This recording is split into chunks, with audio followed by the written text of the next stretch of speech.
Good morning students. आज हम Rousseau की सामान्य इच्छा के बारे में अध्ययन करेंगे। पिछली वीडियोज़ में हमने रूसो के सामाजिक समझौता सिद्धांत के बारे में विस्तार से अध्ययन किया। रूसो के मानव, प्राकृतिक अवस्था, राज्य इत्यादि के बारे में हमने गहन विश्लेषण किया और अब हम इस वीडियो में रूसो की सामान्य इच्छा के बारे में जानने का प्रयास करेंगे। रूसो के संपूर्ण दर्शन में सामान्य इच्छा का सिद्धांत एक मौलिक योगदान है। रूसो के इस क्रांतिकारी सिद्धांत ने राज दर्शन में हलचल उत्पन्न कर दी थी। अगर हम इसे कहना चाहें कि शायद ही कोई सिद्धांत इतना विवादास्पद रहा हो जितना कि सामान्य इच्छा का सिद्धांत। एक और तो लोकतंत्र के समर्थकों ने मुक्त हृदय से इसका स्वागत कर इसे प्रजातंत्र का आधार स्तंभ बनाया और दूसरी ओर निरंकुश शासकों ने इनका दामन पकड़कर जनता पर मनमाने अत्याचार किए। अब हम देखेंगे कि आखिर ये सामान्य इच्छा होती क्या है। सामान्य इच्छा क्या होती है, इसे समझाने के लिए रूसो द्वारा प्रतिपादित मानव इच्छा के विश्लेषण को समझना अधिक आवश्यक है। मनुष्य को रूसो एक विवेकशील प्राणी मानते हैं। किसी न किसी प्रकार की विचार या इच्छाएं उनके हृदय में उठती रहती है और ये इच्छाएं सामान्यतः दो प्रकार की होती है।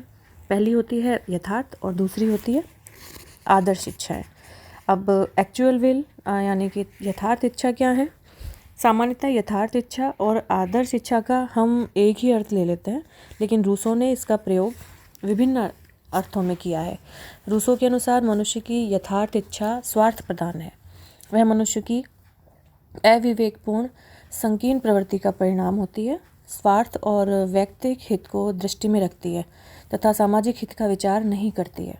उदाहरणार्थ, खाद्य पदार्थों में मिलावट करके व्यापारी का लक्ष्य केवल लाभ कमाने का विचार होता है। वह इससे समाज को पहुंचने वाली हानि को कभी नहीं देखते। संक्षेप में अगर हम कहें तो यथार्थ इच्छा संकुचित, अविवेकपूर्ण, अस्थायी और क्षणिक इच्छाएं हैं।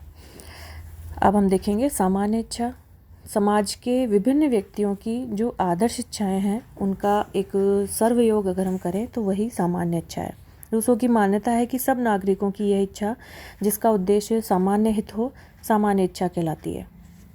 यह सब व्यक्तियों में होनी चाहिए तथा सब पर लागू भी होनी चाहिए। सामान्य इच्छा को व्याख्या करके बोसांके ने कहा कि सामान्य इच्छा संपूर्ण समाज की सामूहिक अथवा सभी व्यक्तियों की ऐसी इच्छाओं का समूह होता है जिनका लक्ष्य समान हो।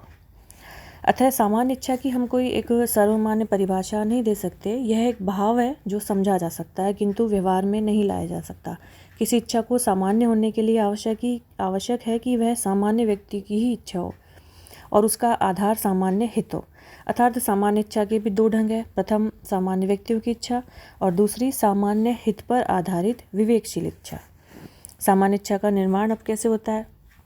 प्रत्येक व्यक्ति में दो प्रकार की यथार्थ और आदर्श इच्छाएं होती है। समाज का प्रत्येक व्यक्ति हर सार्वजनिक प्रश्न पर अपने ढंग से विचार करता है, परंतु यदि समाज सभ्य है और उसके नागरिकों उनमें नागरिकता की भावनाएं मौजूद है तो व्यक्तियों की इच्छाओं के स्वार्थपूर्ण तत्व एक दूसरे को नष्ट कर देते हैं और ऐसा